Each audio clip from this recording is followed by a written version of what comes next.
Pemirsa dari dunia pendidikan, ini lomba cerdas cermat MPR RI di Kota Pontianak, Kalimantan Barat viral di media sosial dan membuat geram warganet. Pasalnya juri yang bertugas di acara tersebut memberikan nilai dengan tidak objektif. Anggota oleh anggota. Namun untuk menjadi anggota BPK, keterkaitan Lomba cerdas cermat 4 pilar MPR RI di Kalimantan Barat ini mendadak jadi pembicaraan publik. Bermula ketika pembawa acara melemparkan pertanyaan terkait pemilihan anggota BPK oleh DPR. Pertanyaan langsung dijawab oleh grup C2, yaitu murid dari SMA N1 Pontianak. Anggota Badan Pemeriksa Keuangan dipilih oleh Dewan Perwakilan Rakyat dengan memperhatikan pertimbangan Dewan Perwakilan Daerah dan diresmikan oleh Presiden. Bagaimana Dewan Juri? Nilai -5. Minus 5 untuk grup Namun C. jawaban Baik, tersebut dinilai salah oleh juri Diasta Sita Widya Budi yang menjabat sebagai Kepala Biro Pengkajian Setjen MPR RI. Juri kemudian memberikan nilai -5 kepada grup C2. Pertanyaan lalu dilempar ke grup lainnya. Namun dengan jawaban yang sama justru juri memberikan nilai 10 dan jawaban itu dianggap benar. Anggota Badan Pemeriksa Keuangan dipilih oleh Dewan Perwakilan Rakyat dengan memperhatikan pertimbangan Dewan Perwakilan Daerah dan diresmikan oleh Presiden. Silakan Dewan Juri. Iya, inti jawabannya sudah benar. Nilai 10. 10 poin untuk grup B. Merasa janggal, anggota grup C2 melancarkan protes. Oh baik, silakan. Tadi kami menjawabnya sama seperti regu B. Sama. Silakan Dewan Juri untuk tanggapannya. Tadi disebutkan regu C ya, itu pertimbangan dari DPD-nya tidak ada, DPR tadi. Ada. Dias berdalih grup C tidak menyebutkan DPD pada jawaban mereka. Grup yang dianggap salah menyangkal penjelasan juri dan meminta pertimbangan pihak lain. Alih-alih mengecek ulang, juri Indri Wahyuni, Kepala Bagian Sekretariat Badan Sosialisasi MPR RI, malah menyalahkan artikulasi dari peserta. Tapi Dewan Juri menilai kalian tidak karena tidak mendengar artikulasi kalian dengan jelas, yaitu artinya Dewan Juri berhak memberikan nilai -5. Peristiwa ini membuat netizen geram dan warganet ramai-ramai membandingkan kedua jawaban. Lomba cerdas menjadi tidak cermat karena insiden beda penilaian. Tim Liputan iNews melaporkan. Kita kembali ke Jakarta. Jakarta terus berbenah dan kali ini melalui penertiban parkir ilegal di kawasan Blok M Square, Jakarta Selatan.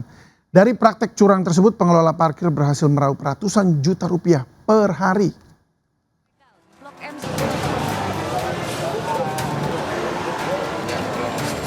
Pansus Tata Kelola Perparkiran DPRD DKI Jakarta bersama sejumlah instansi terkait menyegel lahan parkir ilegal di Blok M Square, Jakarta Selatan.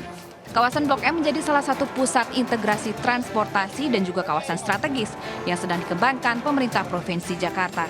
Namun di tengah pengembangan masih ditemukan praktik pengelolaan parkir ilegal yang berlangsung selama bertahun-tahun. Diduga selama 15 tahun pengelola memanipulasi laporan pajak hingga menyebabkan kerugian daerah sebesar 50 miliar rupiah. Sama-sama kita ketahui bahwa Blok M Square ini per hari operator parkir bisa mendapatkan lebih dari 100 juta rupiah. Dan itu uang masyarakat yang diambil secara ilegal. Setelah penyegelan, pengelolaan parkir akan diambil alih oleh unit pengelola perparkiran Pemprov DKI Jakarta. Dari Jakarta, Helmi Sajampati, iNews melaporkan. Setelah ketahuan curang dan disegel Pemda Jakarta, bagaimana situasi terkini dari parkiran ilegal di Blok M Square, Jakarta Selatan? Kita bergabung dengan Ismalia Medasari yang akan melaporkan untuk Anda. Ismalia, seperti apa situasinya terkini? Apakah di sana ada dimanfaatkan juga untuk parkir walaupun sudah disegel? Ya, selamat siang. Selamat siang David dan juga pemirsa. Untuk situasi parkiran yang sebelumnya memang disegel, tepatnya di Blok M Square, saat ini sudah kembali normal. Karena memang penyegelan sudah dilepas sejak tadi pagi oleh Dinas Perhubungan. Dan saya akan memperlihatkan kepada David dan juga pemirsa bagaimana kondisi di tempat kami melaporkan. Ini bisa dilihat David, untuk operator atau untuk parkiran ini sudah mulai kembali normal. Mobil maupun juga motor sudah bisa melintas dilintasi yang tadinya ini memang disegel pada kemarin hingga pagi tadi untuk pembaruan data, dan memang untuk pembaruan data ini juga sudah selesai dilakukan. Dan untuk operator terbaru yang nantinya akan mengelola lahan parkir ini akan dikelola oleh unit parkiran Dinas Perhubungan. Ini hanya bersifat sementara. Kenapa sementara? Karena memang nantinya untuk wilayah ini atau unit atau pengelola dari parkiran ini akan dilakukan sistem lelang. Sistem lelang untuk para perusahaan-perusahaan swasta yang nantinya mau mengelola lahan parkir di Blok M Square. Dan untuk sistem lelang ini juga punya banyak syarat, dan syaratnya cukup ketat seperti itu, David. Seperti juga saya bisa sebutkan sudah berapa banyak wilayah yang sudah dikelola parkirannya, atau sudah berapa lama dari pihak swasta ini mengelola parkiran tersebut. Dan ini untuk saat ini memang sudah kembali normal, namun tadi kami sempat berbicara dengan salah satu anggota Dinas Perhubungan ini untuk para masyarakat untuk menghindari hal-hal yang tidak diinginkan seperti pemungutan parkiran liar.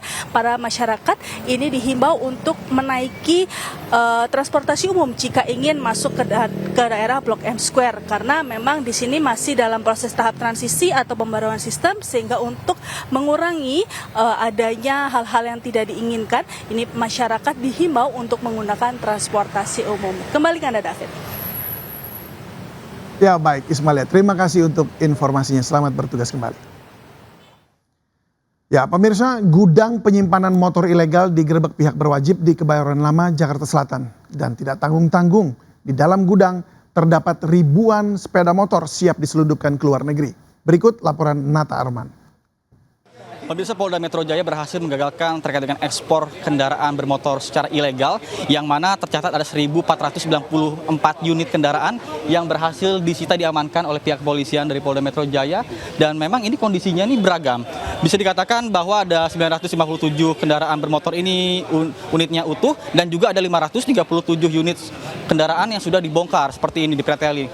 Kemudian bisa Anda saksikan juga ini berbagai spare part, mulai dari mesinnya, kemudian juga dari rangka, ada pun dashboardnya, kemudian ada stang dan lain-lain. Ini sudah dilakukan pemisahan yang berfungsi untuk memudahkan ketika nanti dilakukan pengiriman ke negara Afrika tersebut.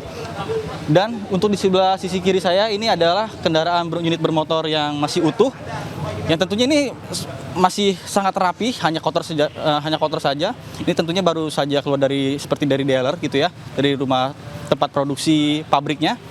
Dan ada juga data-data di belakang, ada barcode terkait dengan kendaraan bermotor.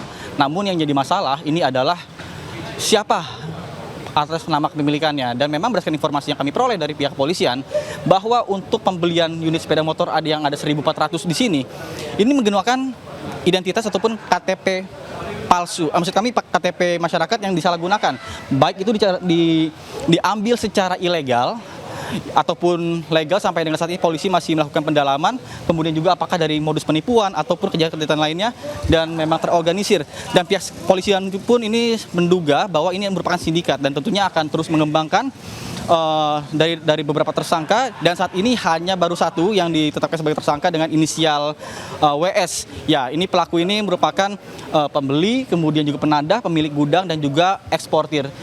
Dan untuk kerugian negara sendiri, jika kita kalkulasikan ketika pembelian ini secara legal, ini harusnya mendapatkan untung sekitar 150 miliar rupiah. Namun karena ini ilegal, maka kerugian negara tersebut nantinya akan terus didalami, diperhitungkan segala macam oleh pihak-pihak terkait, dan juga pihak polisian terus berkoordinasi dengan pihak-pihak tertentu untuk bisa kembali mengungkapkan ataupun menggali siapa saja yang terlibat dalam kegiatan aksi ekspor ilegal kendaraan bermotor ini. Dari Jakarta, Nata Arman, Fihir, iNews melaporkan.